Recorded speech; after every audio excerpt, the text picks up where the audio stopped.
आज का विषय इसी पॉइंट को लेकर है कि टीम में लीडर्स को विकसित कैसे करें। बहुत इंपॉर्टेंट पॉइंट है नेटवर्क मार्केटिंग इंडस्ट्री का। ये विषय हर लीडर के लिए बहुत जरूरी है। जिस भी लीडर के इस इंडस्ट्री को लेकर बड़े बड़े सपने हैं, उनको इस बात को बिल्कुल सोचना चाहिए कि जब तक आपकी टीम में लीडर्स विकसित नहीं होंगे, आपका बिजनेस बड़ा हो ही नहीं सकता। तो आइए आज बातचीत करते हैं इस विषय पर, टीम में लीडर्स को विकसित कैसे करें। आज मैं आपके साथ 4 पॉइंट्स पर बातचीत करने वाला हूं और मैं पूरे विश्वास के साथ बोल सकता हूं, यदि आपने इन 4 पॉइंट्स को सीरियसली फोकस कर लिया, इन पे सही ढंग से काम कर लिया, तो आपकी टीम में लीडर्स की संख्या तो बढ़ेगी। इसके साथ साथ उन लीडर्स का लीडरशिप क्वालिटी में भी बहुत जबरदस्त मजबूती आपको देखने को मिल सकती है। तो आइए बातचीत करते हैं उन 4 पॉइंट्स पे। यदि आप उनको फॉलो करते हैं तो आपकी टीम में मैच्योर लीडर कैसे बढ़ना शुरू हो जाते हैं। सबसे पहला और सबसे इंपॉर्टेंट पॉइंट, अपने लीडर्स का एक्सपोजर कीजिए। जी हां, आपकी टीम में यदि आपके लीडर्स का एक्सपोजर नहीं हो रहा है, यदि वो फ्रंट लाइन पर नहीं है, यदि उनकी प्रमोशन नहीं है, यदि उनकी आइडेंटिफिकेशन नहीं है, यदि उनकी लोकप्रियता नहीं बढ़ रही है, तो समझ लीजिए आपकी टीम की अगली पीढ़ी के लीडर अभी कमजोर हैं। कई लोग ये गलती कर बैठते हैं कि सब कुछ खुद बहुत अच्छा कर लेते हैं, अच्छे स्पीकर हैं, अच्छे प्लानर हैं, अच्छे लीडर हैं, सब कुछ अच्छे हैं, लेकिन आप कब तक करोगे सर? आप नेटवर्क मार्केटिंग इंडस्ट्री में है जहां पर डुप्लीकेशन का सिद्धांत काम करता है। आप भले ही कुछ कमजोर हैं, लेकिन आपकी टीम में आपसे अच्छे लीडर हैं, तो ये आपकी सिक्योरिटी है। बट आप बहुत अव्वल लीडर हैं, लेकिन आपकी टीम में आप जैसे लीडर डुप्लीकेट नहीं हो पा रहे हैं, तो ये आपके लिए खतरे की घंटी है। इसलिए सबसे जरूरी है आपके लीडर्स का एक्सपोजर होना। अब इसको कैसे कर सकते हैं? जो भी आपकी टीम में अचीवर्स क्रिएट होते हैं, उन पे आपका फोकस होना चाहिए। उनको साथ में लेके चलना, उनको अलग अलग स्टेशन पर लेके जाना, उनकी मीटिंग अरेंज करवाना, उनको ट्रेनिंग्स में साथ लेकर बैठना। यदि आप उनको फ्रंट लाइन में रखोगे तो उनकी डाउन लाइन में उनकी डिमांड बढ़ेगी सर। कई बार आप ऐसा भी कर सकते हैं, कुछ मीटिंग अरेंज कीजिए और उन मीटिंग में खुद की बजाय किसी एक लीडर को चीफ गेस्ट बनाइए। आप उस मीटिंग के ऑर्गेनाइजर बनिए। बाई चांस कहीं उन्होंने कुछ कम ज्यादा बोला भी, तो आप सारी चीजों को सही ढंग से हैंडल कर लेंगे और कवर कर लेंगे। लेकिन इससे क्या होगा? उनका एक्सपोजर होना शुरू हो जाएगा। इसमें एक ध्यान और रखना है, कई बार कुछ लीडर्स के कुछ पॉइंट्स में कुछ कमियां होती हैं, कमिटमेंट को लेके, टाइम को लेके, रिलेशन को लेके, और हम क्या गलती कर बैठते हैं? उनकी इस कमी की चर्चा उनके डाउनलाइन के सामने करते हैं। और यदि यह गलती आप कर रहे हैं, इसको तुरंत प्रभाव से बंद कीजिए सर। क्योंकि यदि आप अपने लीडर की उनकी डाउनलाइन के सामने कमी निकाल रहे हैं, तो वो लीडर कभी भी आपका बड़ा लीडर बन ही नहीं सकता है, क्योंकि उसकी डाउनलाइन में आपने उसकी इमेज को कमजोर बना दिया है। इस गलती को कभी भी ना आपने होने देना है और ना ऐसी भूल करने की कोशिश करनी है। जब भी आपको मौका मिले, उसकी डाउनलाइन के सामने उसको प्रमोट कीजिए। हां, यदि आपको लग रहा है कुछ कमियां हैं, तो अलग से पर्सनल काउंसलिंग कीजिए, उसको उसका एहसास कराइए। लेकिन यह गलती कभी मत कीजिए कि उसकी डाउनलाइन के सामने उसकी बुराई करें या उसके बारे में कुछ गलत चलता आप बोले। इसलिए यदि आप अपने लीडर्स को सही ढंग से एडिफाई कर पाए, प्रमोट कर पाए, तो आपके लीडर्स का एक्सपोजर होना शुरू हो जाएगा। और मेरे विचार से इससे बड़ी अचीवमेंट आपके लिए कोई और हो ही नहीं सकती है। इसलिए पहला पॉइंट है अपने लीडर्स का एक्सपोजर करना। दूसरा बहुत इंपॉर्टेंट पॉइंट, उनको आत्मनिर्भर और जिम्मेदार बनाना। Make them independent and responsible. सारी जिम्मेदारी आप मत लीजिए सर, सारे कामों का ठेका आप मत लीजिए, छोटी छोटी से ही, लेकिन उनको कुछ जिम्मेदारी देने की आदत शुरू कीजिए। किसी लीडर को किसी मीटिंग को अरेंज करने की जिम्मेदारी दीजिए, किसी लीडर को उस मीटिंग का वेन्यू बुक करने की जिम्मेदारी दे दीजिए, किसी लीडर को उस मीटिंग को प्रमोशन करने की जिम्मेदारी दे दीजिए, किसी लीडर को साउंड सिस्टम को चेक करने की जिम्मेदारी दे दीजिए।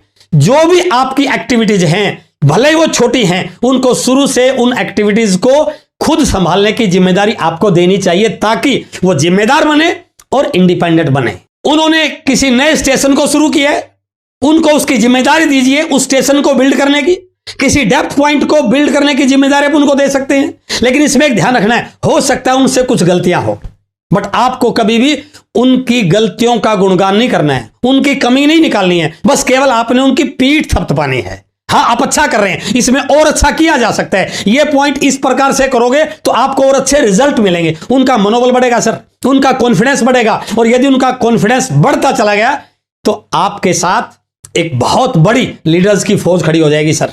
लेकिन इसमें एक पॉइंट को आपको ध्यान रखने की जरूरत है, उनको बिल्कुल खुला या बिल्कुल फ्री मत छोड़िए, यह आपको ध्यान रखना है। मॉनिटरिंग आपकी होनी चाहिए, बराबर आपका चेकअप रहना चाहिए।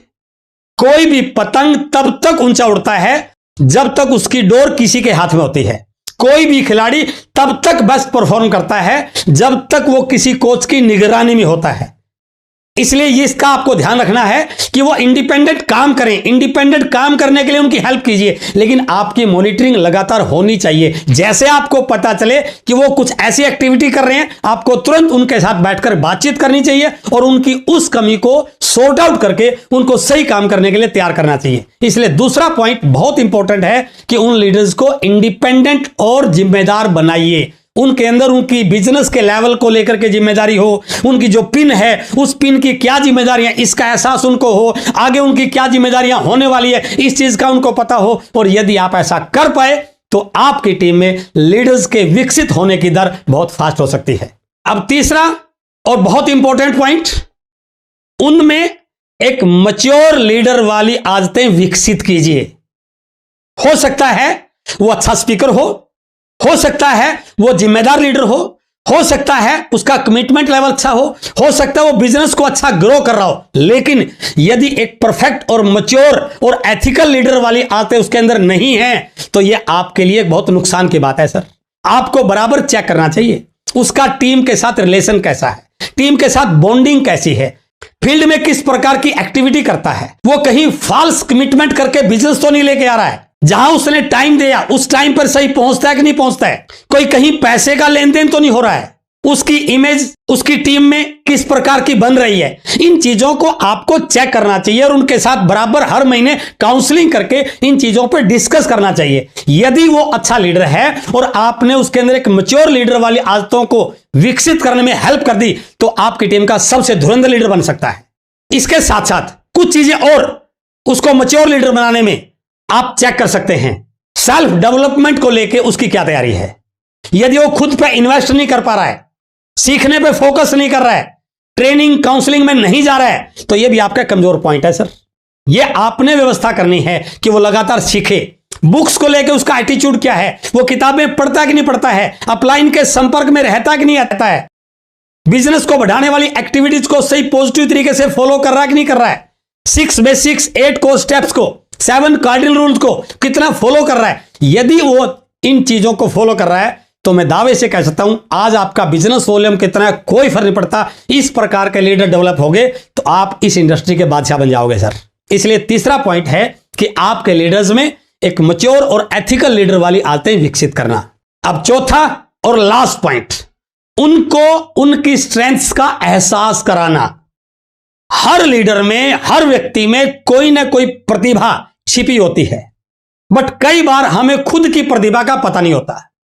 Being a upline, being a senior leader, यह आपकी ड्यूटी बनती है कि आपकी टीम के किस लीडर में क्या खूबी है, उस लीडर की उस खूबी को एनहांस करना, उसको और एक्सपर्ट बनाना, उसको और आगे लेके जाना, यह आपकी ड्यूटी है सर।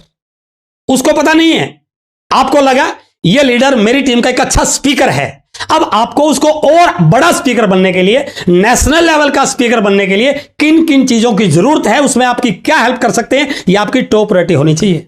आपका एक लीडर रिटेलिंग को लेकर बहुत अच्छा काम कर रहा है, अब यह आपकी जिम्मेदारी है कि उसकी रिटेलिंग स्किल को और बड़ा कैसे करें। आपकी टीम का एक लीडर अलग अलग स्टेशन पर ज्वाइनिंग खूब करा रहा है, अब आपकी ड्यूटी है कि उनके स्टेशनों को बड़ा कैसे किया जाए। आपकी टीम के एक लीडर में ट्रेनिंग को लेके, सेल्फ डेवलपमेंट को लेके बहुत अच्छी तैयारी है, अब आपको इसके ध्यान रखना है कि उसको किस प्रकार की ट्रेनिंग में कहां बैठाया जाए, कैसे उसको डेवलप किया जाए।